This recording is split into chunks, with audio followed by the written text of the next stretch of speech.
Hello Rebels, welcome back to Rebel Base. It's Rebel Leader bringing you another What If video. Now this What If is a two-part series. I'll be discussing the first part while Pente Patrol Star Wars will continue with part 2.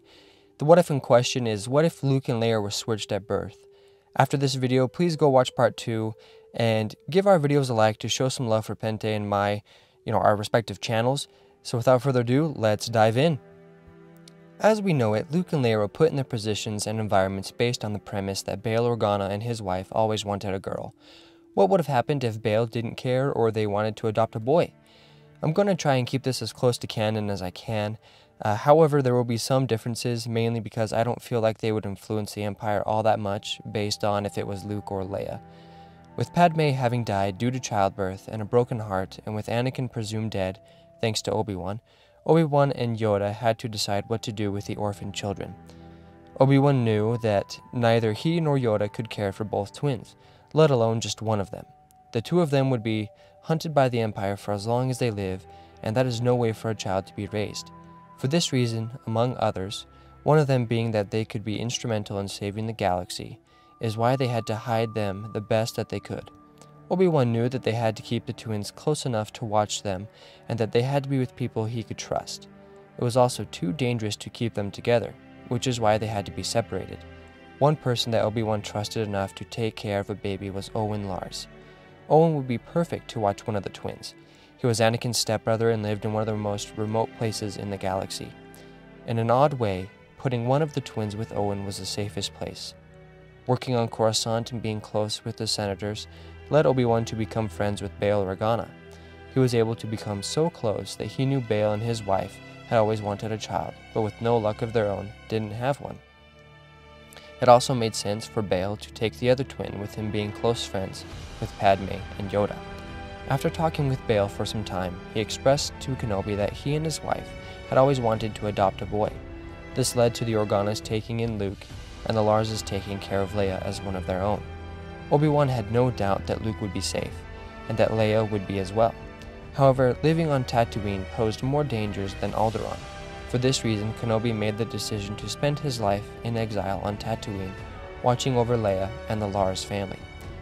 Growing up on Tatooine wasn't easy, and it often didn't provide much to the people that lived there. This wasn't always the case for Leia. Leia grew up as a tenacious little girl. She always wanted a life that would mean something.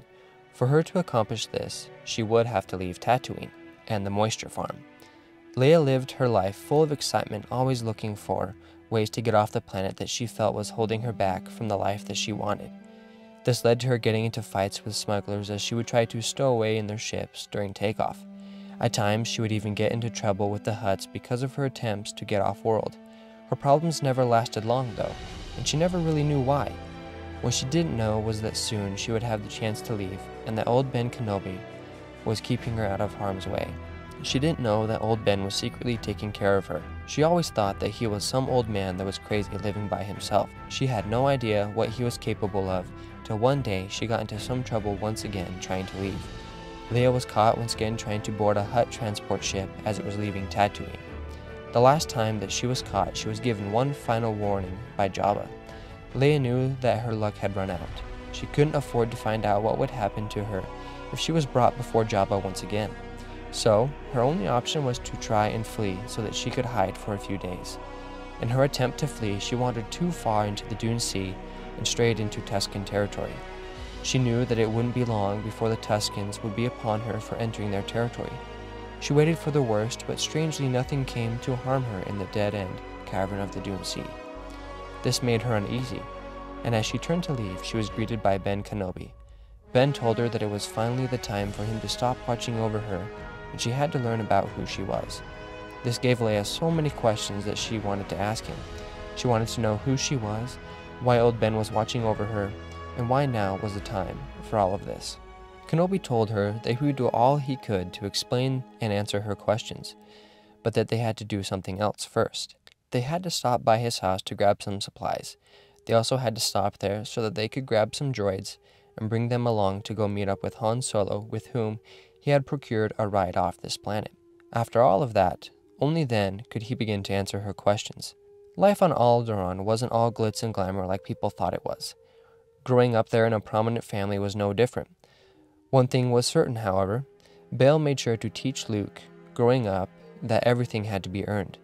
Luke was a kid with his head in the clouds most of the time. He grew up wanting to be a pilot.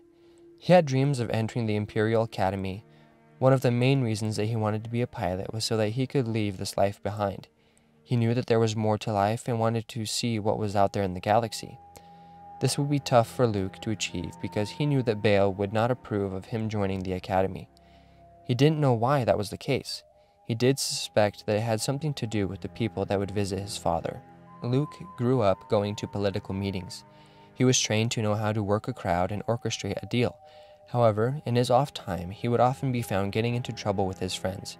He suspected that this was the reason that he never got invited to those meetings with his father.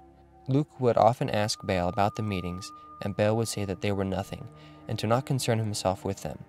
Thanks to his schooling and training in politics, he grew to discern when people were hiding something and not being exactly truthful with him. Luke had to know what was going on. Little did Bail know was that there was a hiding spot where Luke could listen in on the conversations being held in Bail's conference room. Luke hardly used it because he didn't want to get involved in much of anything that goes on, but this time was different. So, he decides to go into the closet in the office adjacent to the conference room. There in the closet on the back wall was a small hole that Luke had dug into the wall. Luke made sure that the hole would be out of sight, so in the conference room the hole was behind a family portrait, so he didn't have to worry about being discovered. What Luke heard next blew his mind. However, Luke did somewhat suspect that Bail was up to something like what he had heard. Luke heard Bail talking to someone who he referred to as Mon Mothma. They were orchestrating a rebellion and figuring out how this rebellion would be successful. They also were discussing how they would strike first. This was all that Luke had to hear before he desired to be a part of this movement. This was exactly what he was looking for. After the meeting was over, Luke had to talk to Bail and express his desire to help. The talk with Bail went better than he expected. Turns out that Bail needed Luke to go on a diplomatic assignment to deliver a special package to Mon Mothma.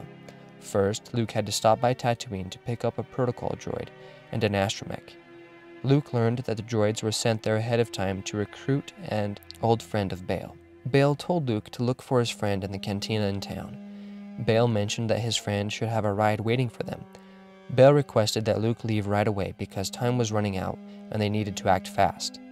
Luke was excited to get off Alderaan even if it was for a short time and with some of his father's guards.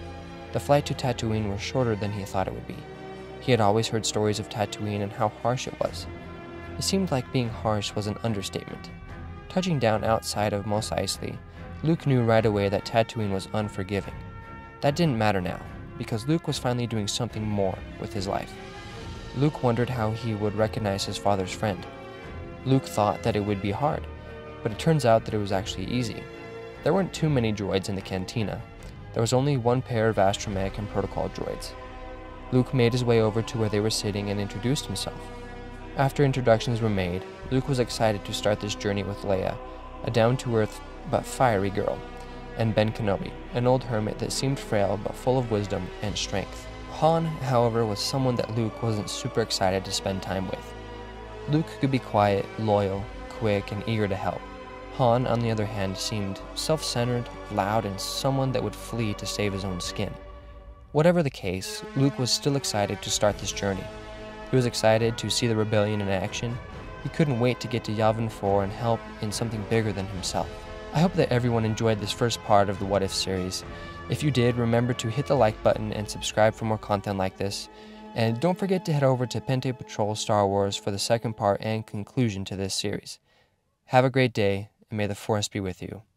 Always.